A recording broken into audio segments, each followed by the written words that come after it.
It's great to see all of you. I know here in Denver, we're getting one of our last snows, probably. They say March is the snowiest month for us, so we're getting a little bit today. Why don't, if you get a chance, just put in the chat line where you're from. I'd love to see where you're from. So good to see everyone. From South Lake Isabella. That sounds wonderful. Lafayette. Florida. Wow. Oh, Puerto Vallarta. Gosh, that sounds wonderful. You should have a life archives in Puerto Vallarta. Beautiful. Okay, come on down. Right after the convention in August. Sounds great. From Olympia. Good to see all of your smiling faces. Thank you for being here. We appreciate it. Reverend Martha put this program together, and gosh, Martha, this has just been fabulous. It's been a true gift. Thank you. I think you want to give it another minute, Kathy? Just maybe one more minute. Usually when you do an invocation, then everybody arrives. We bring them in. We don't, Yes. don't we? Well, why don't we just do that? So let's just take a moment just to recognize that there is one power, one heart, and one mind, and that we are all one. We are in total gratitude to have the opportunity to take the break in our today and come together as community and to share our insights led by Dr. Ernest Holmes. What a treat that is. What a wonderful way of acknowledging the importance of the divinity within ourselves. And it's a great act of self-care and a beautiful way of nourishing our souls.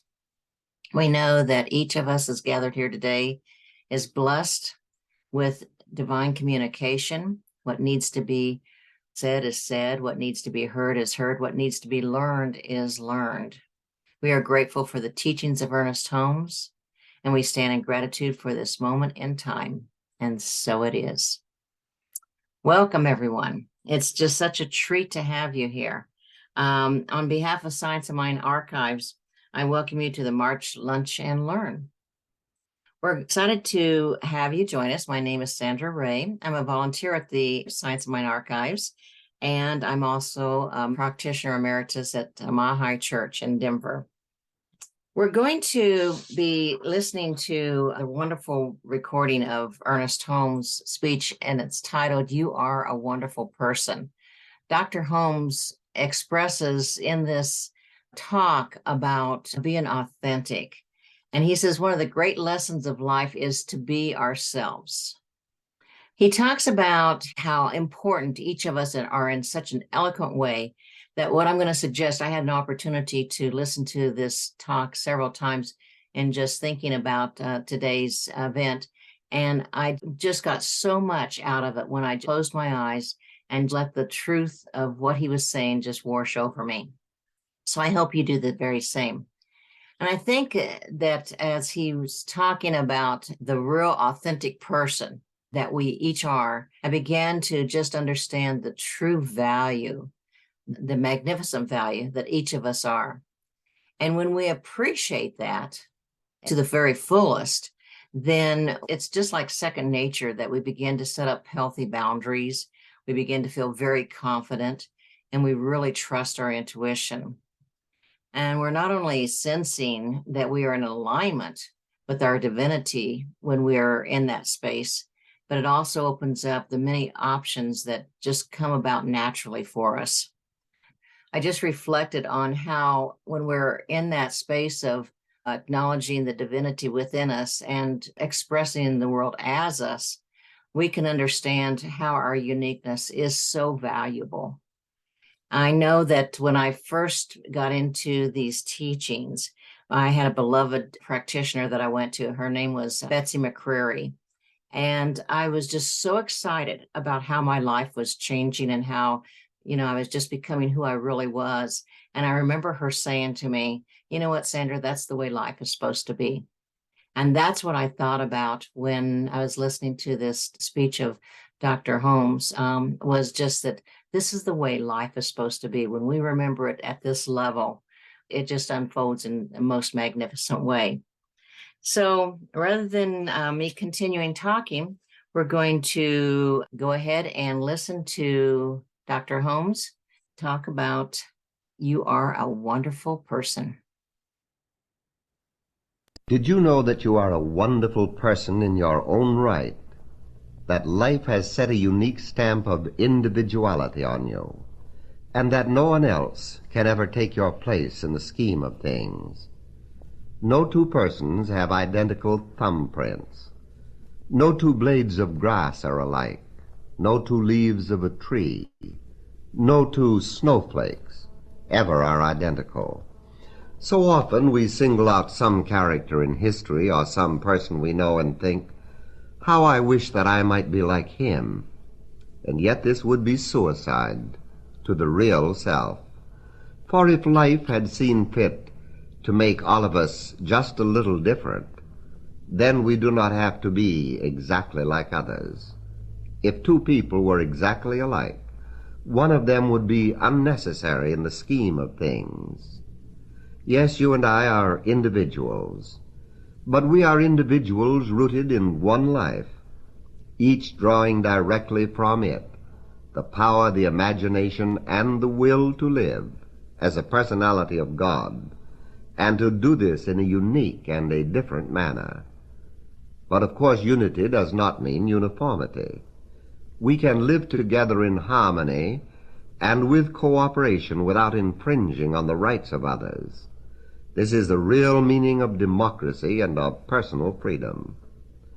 If 1,000 artists were painting the same landscape, no two drawings would be identical, for each would put something on his canvas that the landscape told him that it didn't tell anyone else.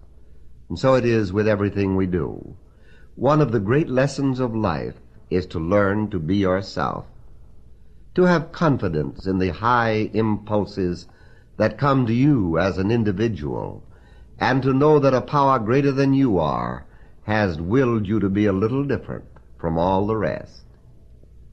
If each is a unique personality, then it follows that all the power there is and all the presence there is back of every individual.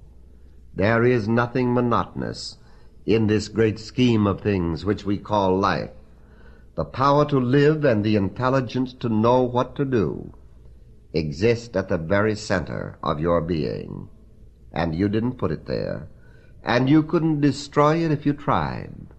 The sensible thing to do is to accept it and work in cooperation with life. It is my personal conviction that there is a spirit of the real self that accompanies us through life, but that we are only very dimly aware of it. There is an ancient fable which says that when the gods decided to create man and make him divine, they wished to hide his divinity in some place that would be difficult for him to discover. And so they held a consultation in which one of the gods said, "Let us hide man's divinity in the air." But another one replied, "No. Someday he will create a machine and fly through the air and discover his divinity." And yet another god suggested that man's divinity should be hidden at the bottom of the sea, while another said, "No, we have given man such power and such an imagination that someday he will make a machine that will penetrate the depths of the ocean." And so after much discussion, they all agreed that the best place to hide man's divinity, the place where he would be least likely to look for it, would be deep within himself, deep within man. For they said, he will always be looking outside himself, and he will never think that the thing he is looking for he already has. And so they hid his divinity at the very center of his being and left him alone to discover it. But always there was an urge in him, a feeling that there is something still undiscovered, something that could make everything right if he knew how to find it and how to use it.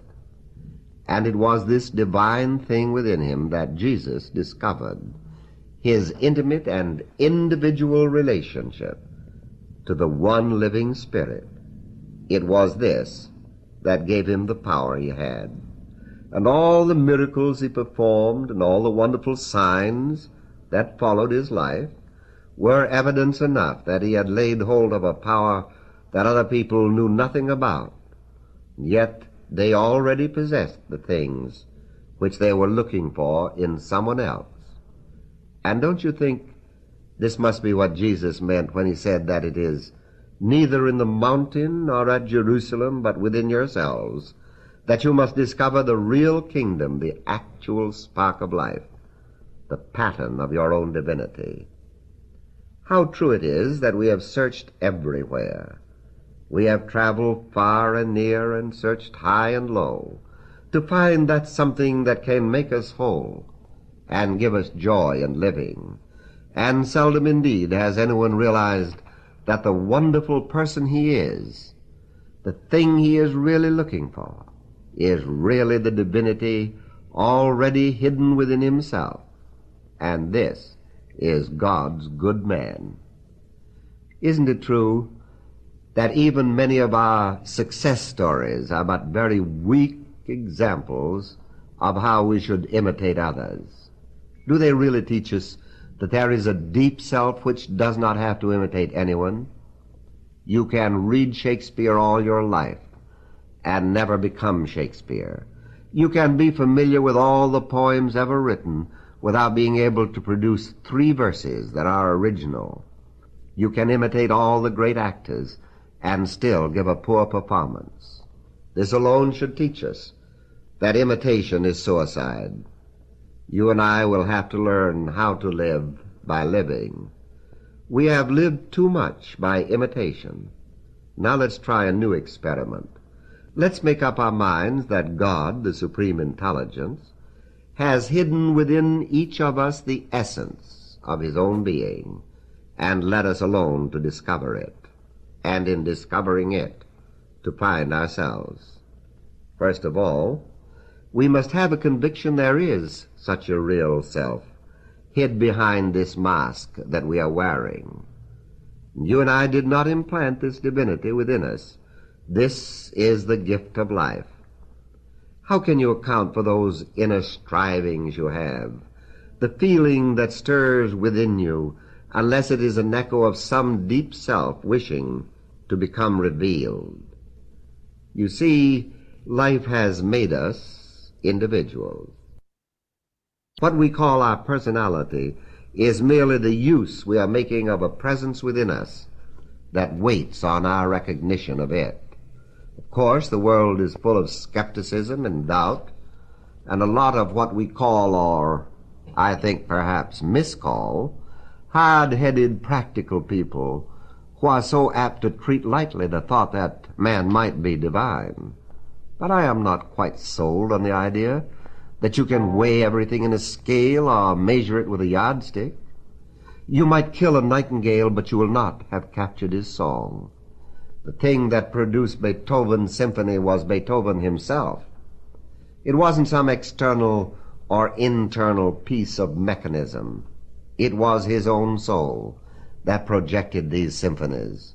And when he left this world, he took their cause along with him, even though he did leave behind a beautiful echo for all to hear. Yes, you can dissect the human body, and still its life will have eluded you. You can analyze the brain and not find one single thought hidden there. No, man is not just an aggregate of mechanical reactions. I have never yet seen a typewriter that can of its own accord produce a beautiful poem, nor have I seen a printing press that can produce a Sermon on the Mount. So at the expense of being thought a little impractical by those who are so filled with common sense that it oozes out of them like perspiration on a hot day, you and I will do well to remain true to a dream no analyst has ever analyzed, because it isn't a dream at all. It is the one solid and final reality about us. We are a spirit right now, and that spirit which you are is rooted in the eternal spirit which is God, the living Spirit Almighty. Deep within us, deep within you and me and within all people, something was planted by life, planted deep, deep within us and trying to come forth into the fruitage of endeavor. You and I and all people have our roots in an abiding reality. And how shall the rose tree blossom red unless it draws its being from that life in which it is rooted? And how shall one rose be different from another unless life is imparted to each in some unique, some individual expression of its own feeling, its own beauty, its own fragrance? And so you and I would like to have that great, big, wonderful personality. We would like to be the person we have dreamed of. We have merely been looking in the wrong place. It is time for us to stop and look and listen, for we are on the crossroads of terrific human events, and everyone awaits news from the kingdom of heaven. And who will bring it? You are the only one who can bring it to yourself. I am the only one who can bring it to myself. We are the only ones who can reveal it to each other. When I say you and I and we mean that the universe and God come silent and alone to each one of us in the stillness of our own soul. God is life, and in him there is no death. God is love, and perfect love casts out fear. And as we enter into this life and this love and commune with this divine presence, let us know that we are one with a living spirit. We know that love guides us now and always. We enter into our divine inheritance today. We know that in the Father's house there are many mansions. Today is God's day, and tomorrow will be God's day, and so will all the tomorrows that ever shall transpire. Love prepares the way for us here, and love prepares the way for us there. We sing the song of eternity. We chant the hymn of the living, for he is not dead, he is risen. And we think of our loved ones who have entered into that larger life, and we know that they are not dead. They are just away. We know that they walk in the garden of God and waft back to us a kiss from the kingdom of heaven, believing that our word is the seed of good, and that the divine giver of all life wills us to have a harvest. We plant this seed in the warm, rich soil of divine love and bury it deep in our faith. And we know that from this seed which is our word, and from the power of God which is greater than we are, we shall receive a harvest. This is the springtime of our hope, and we desire that love, peace, and confidence shall envelop us and everyone we meet as we sit in the garden of God, which is our Garden of Eden. We desire that joy and happiness shall go forth from us to make glad the life of everyone we meet. We are planting these seeds of happiness, of friendship, of love, of goodwill for everyone and for the whole world. Not alone in our garden do we wish these seeds to grow, but we pray that we may broadcast them wherever we walk, and uniting with all others in faith, we rest in the supreme assurance that that life which the whole world seeks after shall find fruitage in the garden of love that we are planting today. Boy, that just is amazing, isn't it? When you come to the point of just understanding just the importance and the awareness of the divinity within us. So we're going to break out and have a discussion, just whatever might have come up for you, but especially maybe looking at how do we get to the awareness of what our day-to-day techniques are to come to the awareness of that divinity and just reveling in that. So, Kathy? Are we ready for breakout rooms? Mm-hmm. Yes. Thank you. So I hope it was a lively conversation. I would imagine it was. What we'd like to do is just have you maybe talk about something that was said that inspired you or something that came to you during that period of time. We had an opportunity to talk about being authentic and how sometimes you go through times in your life where, things are happening and it's sort of tough, and you might be going through some grief, or you might be going through some times where I know there's times where I certainly call on my practitioner to help me through. And I don't know if I feel so authentic at that point. I sort of put up some barriers. So how about you? What did you discover? Hi, Gloria. What did you find out, Gloria? Yeah, well, our breakout group, I think we kind of had a few different directions that we went into there. But overall, we're talking about as far as being authentic, not letting ego get in your way too much, which is not always easy to do. And being yourself.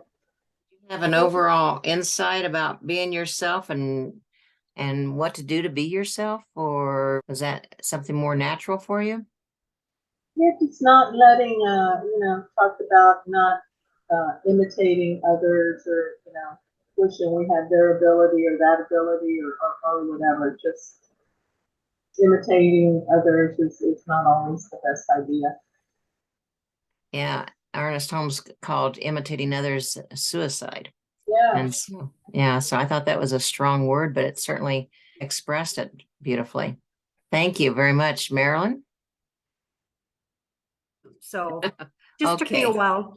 That's okay. First, thank you so much for hosting this. One of the things I really, really loved about what Ernest said in this message reinforced our foundational principle of oneness when he talked about our life is rooted in eternal spirit, the living spirit almighty, and that we must draw our light from it. I just really, really love that image of each of us a center point in the mind of God, and that is source, substance, and supply to each of us. And it allows us to shift our focus from the external environment of all the concerns of the world and go within to that peace, that assurance, that abiding promise that life is eternal and we have access to it. I just thought he did it. I said in our group, Ernest could be reading how to change a cat litter box and we would hear his mysticism. I just loved it. That's a great way to express it.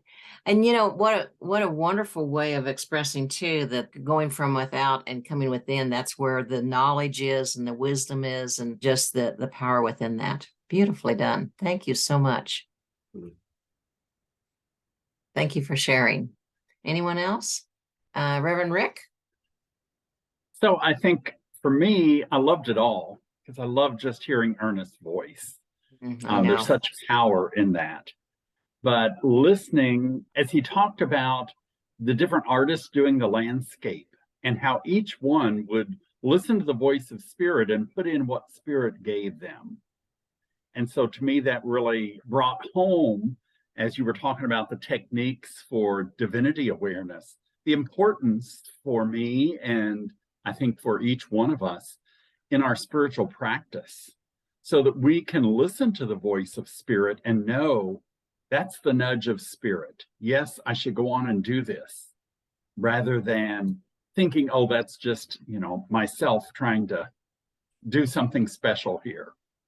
Because we're each unique. And so owning our power and hearing that voice of spirit within, so that we bring that forth to the world. Because as Ernest talked about, we're each a gift. And as we own our divinity there, then we bring that gift of spirit to the world. And it shows up in its own uniqueness. Yeah. Thank you so much. I love that idea of, recognizing that our uniqueness is our gift. And by having that uniqueness show up, it's the gift that we give to each other. And we just make each other stronger by doing that. And so when we find that value, it makes a huge difference in our life.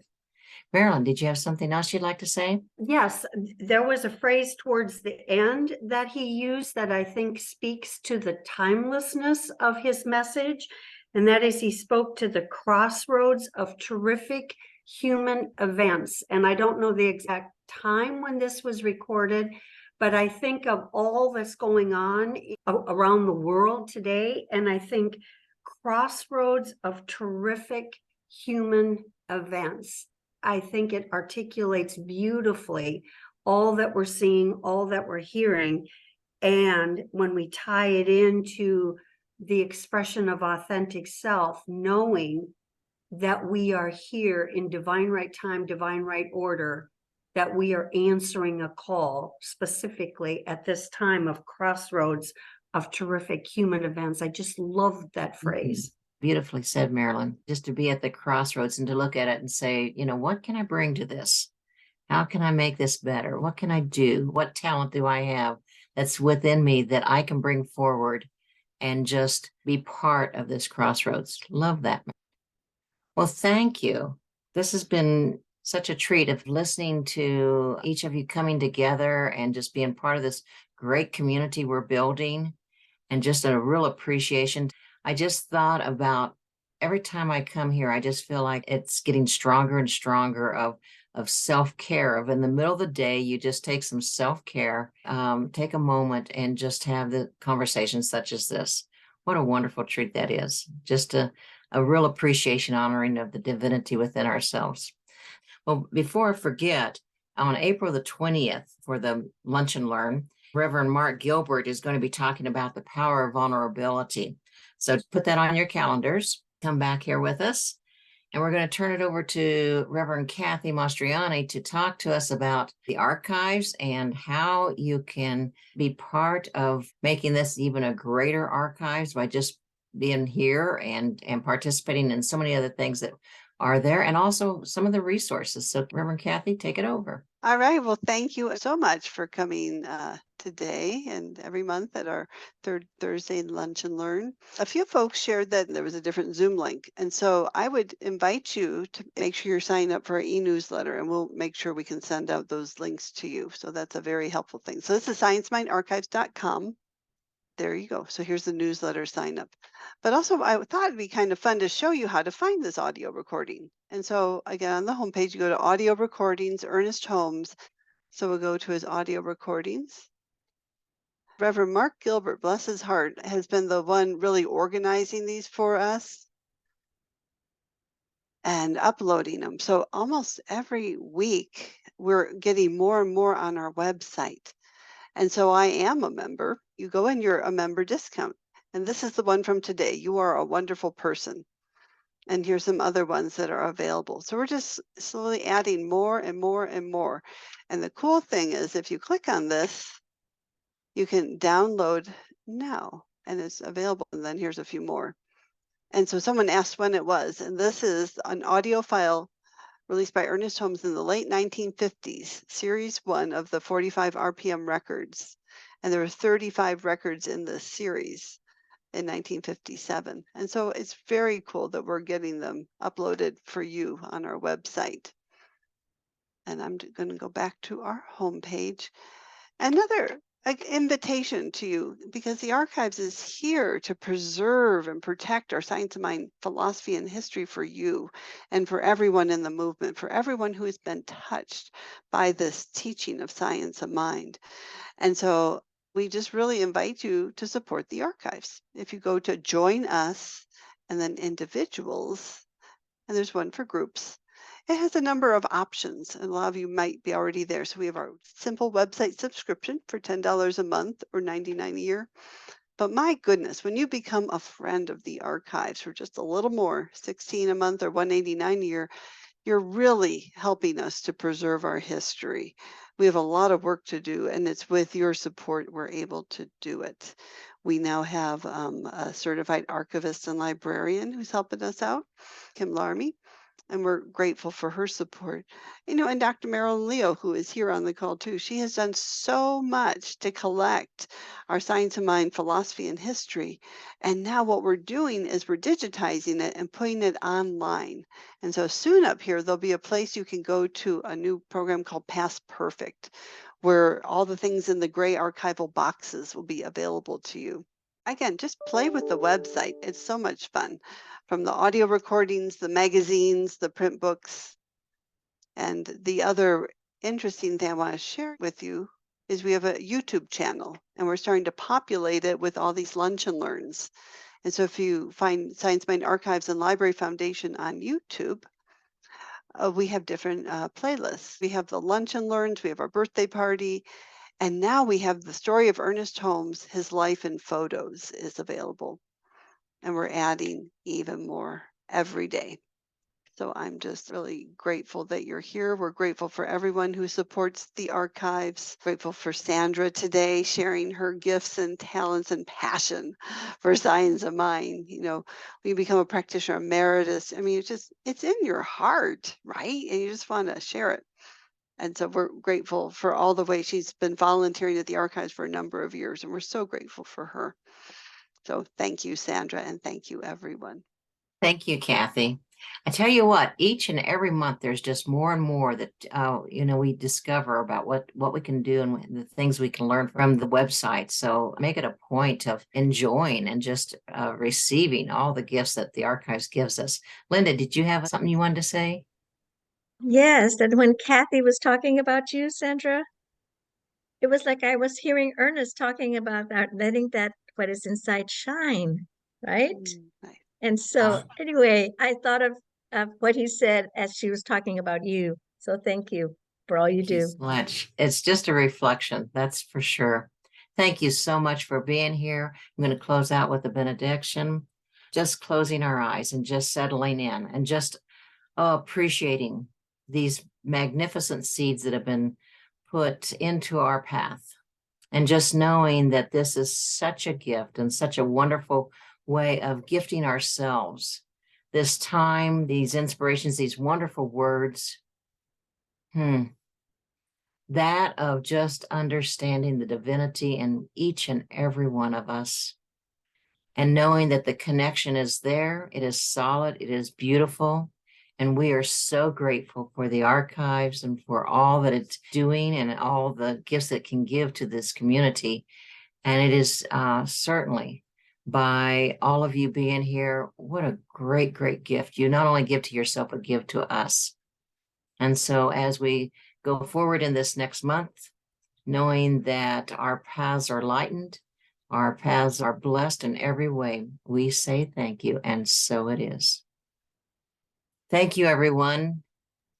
Hope to see you next month. We love you. Bye-bye.